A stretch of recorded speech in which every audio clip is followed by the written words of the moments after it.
Hi everyone, my name's Louise. Welcome back if you've watched any of my lessons before, or very nice to meet you if this is your first time. Today, what we're talking about is how to write a great book review. So often this will be set as a project or as a task in our English class, sometimes towards our actual exams, like if you're doing the UK syllabus, towards GCSEs. So it's really important to be able to do this task well. And I know sometimes people dread this task as well. It's not the most exciting for a lot of people. So I just want to show that it can be interesting, especially if you are a lover of books. So yeah, this is all to help you smash those book review projects. So the first thing I want to talk about is the difference between a review and a book report.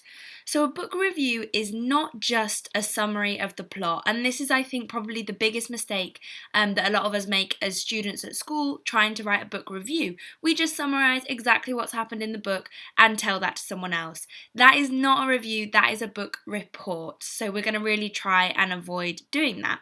A book review task is totally different. Its purpose is to try and help people decide whether or not the book is going to interest them enough to read as well. So reviews are kind of just a little sneak peek of the book, not a summary. We're not giving the whole plot line of Harry Potter, for example, just giving us a little taste to see if other people might want to read as well. Okay, so now we've cleared that up. Let's move on to the form of your book review. So what should it look like? So the first question people often ask is how long should it be? And here I hope you won't think I'm being really unhelpful, but there really isn't a solid answer for this one. The best answer is kind of as long as it takes to say the important things that you need to say. As to try and give you some guidelines, the longer the book, obviously the longer that your review might have to be, but not necessarily too much longer because, as we've said, we're not summarising the plot. So if the plot's this big, we don't have to write this much because we're just writing more about our opinions on the book instead. To give you some figures, it shouldn't really be less than 100 words. For a long book, maybe kind of 500 words or so. If the review is too short, you're not going to be able to say what you want to say and fulfill your purpose in reviewing the book, which is to try and advise people whether or not they'll be interested in reading it. So if you are doing the project at school, you'll generally be given some guidance from your school, so go off that as well. But my overall advice is your book review needs to be long enough to fulfill its purpose, and that is for you to review the book. So we'll go on, and hopefully then after we've finished, you'll have an idea when you do start to write a review of how long it should be. So the next question is how to create a title. Okay, so the title of your review should try and convey your overall impression of the book, but not be too general. So I tried to give some good examples here. So for example, full of action and complex characters could be one, or a nail biter that will keep you up all night, or beautiful illustrations with a story to match. So that is one point. If a book does have illustrations, feel free to talk about it in your review, and it actually might be quite important for a lot of books, especially if, for example, they're children's books. Another title could be perfect for animal lovers. So all of those examples give us a little flavour of the book, give your impression of the book without being kind of too wishy-washy, too vague or general. So here's some bad examples that I've given. So just saying, really good book, or 3 stars, or pretty good. They really don't tell your reader anything. They don't entice your reader to read your review and think, oh, that sounds exciting, I'm going to read that and see what that book is. So really try and give it a personal take and be a bit more specific rather than just saying good or bad. If it helps, focus on one theme in the book, if it's animals, if it's full of action, if it's got suspense, and use that and make your title with it. The title at the end of the day is not the most important thing, but it helps your confidence, I think, to start with a good one. Okay, so then we go, how to start. So how should you begin? And there are lots of different options for this. So I've got 5 options for you here of a way to start. So lots of reviews do begin with a short summary of the book, and this is a great way to start. It's not a bad idea. There are other options as well though, so feel free to vary it or maybe include a couple of these in your introduction. So if we are going to a short introductory summary as our starter. Be careful not to tell too much. If you retell the entire story, your reader isn't going to feel very inspired to go off and read the book themselves because you've just told them everything. And no one appreciates a spoiler, so no telling the ending ever. Just to give you some kind of examples of the length of the summary that you could give, we've got here on the PowerPoint, in this middle grade novel, a girl finds a way forward after the loss of her mother. That tells you everything you need to know about the kind of plot in a one-sentence summary. And you don't need to be saying too much more than that, maybe kind of 2 to 3 sentences. Another example would be, a new picture book tells a magically simple tale of a lonely boy, a stranded whale, and a dad who rises to the occasion. Again, it's one sentence, it's given us a flavour of the book, but it hasn't really given us too much plotline. So if we are interested, we can go and read it ourselves. So another thing that you can start with, and this is something that I quite like to do, is to start with a striking quote from the book. So the one I've got on the PowerPoint here at the top is the very famous opening line from George Orwell's book 1984. And it starts as, "It was a bright cold day in April and the clocks were striking 13. And I like using a quote because someone's already done the hard work for you. The author's done the hard work in being creative and thinking of something interesting to write. You can just take it and put it in your review, and that should be enticing enough for people to continue reading your review. This one, for example, from George Orwell, obviously it's interesting because the clock is striking 13. Why is it striking 13? What kind of world are we in? So that should get people to keep reading your review. The next thing you could start with is a bit of background. So what makes this book important or interesting? Is the author famous? Is it a series? So for example, the book Divergent, if anyone has read it or heard of the films, on Amazon it's described, this first book in Veronica Roth's #1 New York Times best-selling Divergent trilogy is the novel that inspired the major motion picture. Okay, easy. We've got a little bit of background to the book. We know it's been made into a movie as well. We know it's a trilogy, and we know that the author is best-selling. Already, I'm interested and I want to read more about the book. So another great way to start without just summing up the plot. Another thing you could do is an interesting fact from the book. This especially is useful if it's a non-fiction book, which often does include a lot of facts. So for example, you could say, did you know that there are more historic artifacts under the sea than in all of the world's museums? And that could be something that you've taken from the book, and it's interesting, it ties your reader in, they want to read more. Another example, did you know that Christopher Columbus thought he'd landed on India rather than America for his whole life? Again, if you're advertising a book about Christopher Columbus, great way to start. The final thing you could do is an explanation of a term. So this is if there's a word or a phrase in the book or the title which is confusing or really important to the concept of the book, then you could introduce your review by explaining that term. My general advice would probably be to use a little bit of a mix of all of these in your kind of introductory paragraph. So you could start with a quote, do a 1 or 2 sentence summary, give us a little bit of background from the book, and then go on to the next part of your review. So let's go on to the next part of the review. What should you write about? So I've split this into 6 sections for you to hopefully make it a little bit easier to work with. You can refer back to this if you have a book review project, and let's dig into these and see what we've got. So first of all, a great place to start is with general information. So this is things like, what kind of book is it? Is it a picture book, a historical fiction, a non-fiction, fantasy, adventure, sci-fi? All of these genres, it would be great for your reader of the review if you could tell them what kind of book they're looking at. Some people know they only like to read historical fiction or they only like to read sci-fi, so that helps right from the start.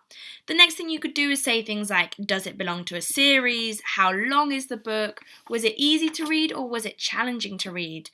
Is there anything helpful to know about the author? So for example, is the author an expert in that field? Are they an author of other popular books that they might have read, or is this their debut novel? That means their first novel that they've released. All these things are very interesting background information you can put in. Another thing you could put in is what kind of style is used in the book. So is it written in a formal or an informal style? Is the language remarkable in any way? For example, is it written in slang or is it written in kind of dreamlike prose, kind of nonsensical prose? Anything which is interesting that struck you about the way it's written, you can put in here. Another thing, what age is the book geared to? Is it a children's book, teens, young adults, adults? Is it a mature novel? All of these things, very important general information. Another thing that you can do either here or in your opinions and analysis part of the book of the review later on is put how does the book compare to other books on the same topic or in the same genre. So a comparison of books, especially if you've read a number of books in this kind of area, can be really great, especially if your readers are also interested in that area of book. I might, for example, have already read one book by J.K. Rowling, and then if you tell me, oh, she's actually written this other book as well, I might be interested to follow. So it's good to know if you can compare it with other books as well. Okay, the next one, we're going to talk about the plot in the book. So we've already kind of covered this a bit, and I do think it is one of the trickiest parts of writing a book review because you only want to give the reader a feel for the book without spoiling it for future readers. The first thing I've put, which I've already mentioned, absolutely no spoilers. Never say the ending, never reveal any super important plot points that happen halfway through the book. That is absolute no-no in book review territory. If, for whatever reason, you do want to review it enough that you want to say the ending or say something important in the book, put it right at the top of your review. So put, this review contains spoilers. You might have seen that if you've ever read any kind of movie reviews or anything online. And then anyone who comes to read it knows, and they can stop reading if they haven't read the book yet. Okay, so options for how you can talk about the plot. So one thing you can do is set up the premise. So I've already kind of given you some examples. Just really summarize what the book is going to go into. So for example, Hansel and Gretel. A brother and sister find themselves lost in the woods at the mercy of an evil witch. Will they be able to outsmart her and escape? Okay, so we set up the premise. We know very quickly into the book that they get lost and they need to escape, so you're not really giving anything away, and that's all you would really need to say about Hansel and Gretel. You don't, for example, need to say, the house is made of sweets, the witch lives by herself, there was an evil stepmother. That's all. They'll find that out if they read the book. The next option you could do is set up the major conflict in the book and leave it unresolved. So if you've ever done any kind of story writing, you'll know that generally stories have a beginning, a middle, and an end. And in the middle, we have some sort of conflict, so a problem that the character has to try and overcome. So what you could do is generally set up this conflict as your summary of the plot, because that's normally the most interesting bit of the book, and hope that that will entice people. So for example, you could say, finding your purpose in life can be as easy as finding a true friend, or something like, he didn't know what he stood to lose. It's just a very short sentence like that to set up your conflict. I've put here as well, avoid saying this book is about. It's not necessary, it's just advice to make your review sound more sophisticated. For example, you don't need to say, this book is about a little bunny rabbit who wanted to live in the forest. You can just go straight in and say, the stuffed rabbit wanted more than anything to live in the big old house in the forest. Just that this book is about phrase, I think, makes your writing sound maybe younger than you could do if you just cut it out. You sound way more confident, way more sophisticated in your writing. Okay, the next thing we need to talk about is some characters. So who lives in this book world? So it's important whether it's fiction or non-fiction. Obviously, if you're writing about a biography or an autobiography, you definitely need to introduce your characters there as well. So who are the main characters? Include your protagonist, so normally your good guy, and your antagonist, normally your bad guy. What makes them interesting? Are they human or are they some other? If it's sci-fi, are they an alien or some other being? What conflicts do they face? How do they connect with each other? Another thing I like to write about when I'm talking about characters is, are they likeable? Did I like them as a character? We don't always have to like the characters that we're reading. I could think that this lead character was really annoying. She made some silly choices. That's okay, that's great stuff to put in your review if you didn't like them. You could also say about how you could relate to them, so maybe if they faced a difficult decision and you've had a similar one in your life, or you could just empathise with them and think, oh, I would find that decision really difficult as well. You can say that they're relatable characters, and that's really interesting thing to read about in a review. Another good thing would be, who was your favourite character? Why were they your favourite? Did you like them or dislike them? Again, as we've got up to this far, I've said so many things. This is too much to include in one review. This is just a bucket of all the possible things you could put in, and then you can pick and choose what you want to do. So you're not going to be answering every single one of these questions that I've said. These are just pointers for inspiration so you can choose which ones. So if it helps you to get an idea, you can describe your main characters probably in a sentence or two about each of them. And you're not listing every character in the book, kind of soldier 1, soldier 2. You're not doing that. You're just saying your absolute main ones, the goodie, the baddie, maybe someone else. Okay, the next thing that is good to write about is themes in the book. So this is kind of, what is the book really about? So this isn't the plot necessarily, kind of Jimmy woke up on Monday morning, went to school on Tuesday. It's not that. It's saying the ideas behind the story. So is it about the triumph of good over evil, or friendship, or is it about love or hope? So here I've put on the board for you some common themes that come up in books. So I've mentioned some already, kind of love. We've also got change, facing challenges, heroism, quest for power, revenge, human weakness. All these things are themes. So things that you've just noticed in lots of books that you've read, you can pick them out. Sometimes books as well will have morals, like fables. They always at the end have a moral, which is kind of a lesson that you should learn from the book. And definitely include that as well. That's very interesting if you've managed to pick out what the moral or the lesson from the book is.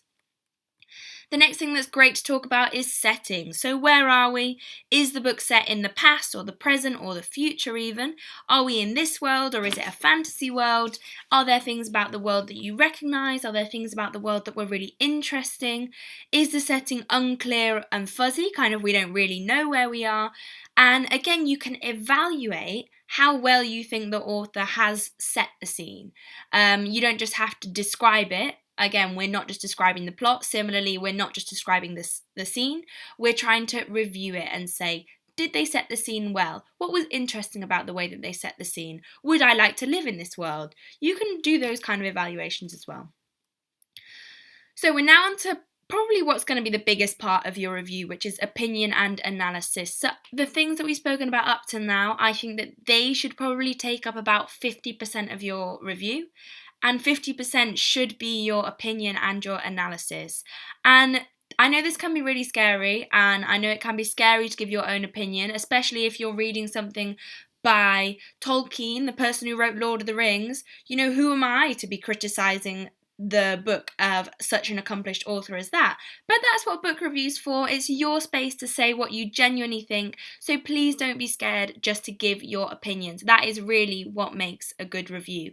I remember when I was first doing reviews in school, I would spend so much time worrying about what everyone else had given as their opinion of the book instead of just worrying about what was my actual opinion.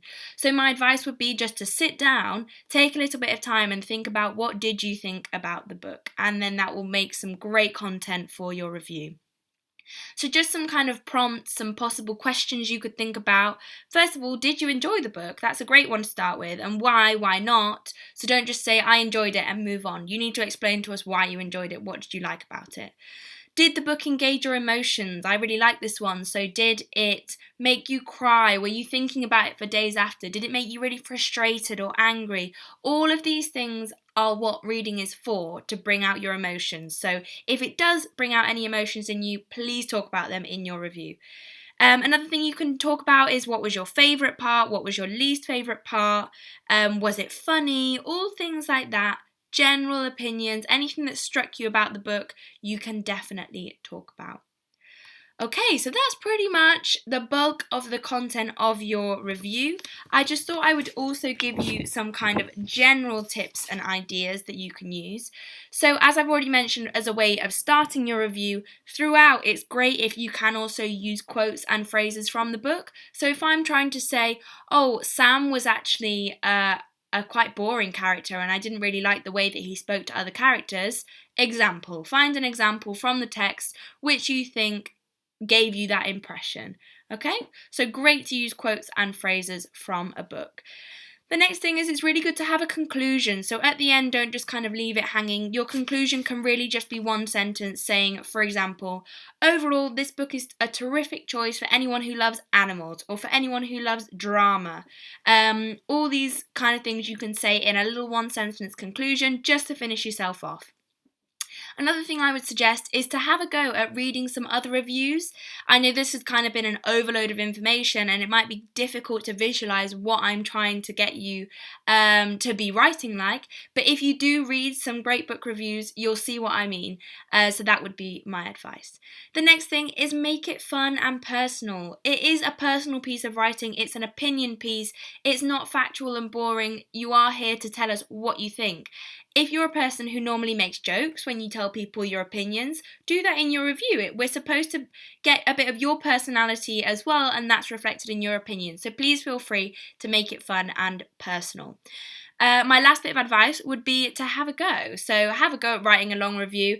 If you feel like you don't really want to sit and write a long review as practice, last year the BBC actually did a challenge for children to send in their 5-word book review. So you think about the last book you read and you have to summarise it and try and review it a little bit in 5 words. So for example, The Twits by Roald Dahl. A 5-word book review of that could be mean couple do horrible things. Or if you wanted to review The Lord of the Rings, you could say small people have huge adventures. Something like that, just a little something to get you thinking about the last book you've read and review it in 5 words. The last thing, which I'm sure you probably thought about when you thought about a book review, this is normally required, is some sort of rating. This is normally done in 1 to 5 stars. If you are rating, you should consider, if you can, how this book compares to other books like it. So we're not comparing a long novel to a short poem, because that's not a fair comparison. We're trying to compare similar books.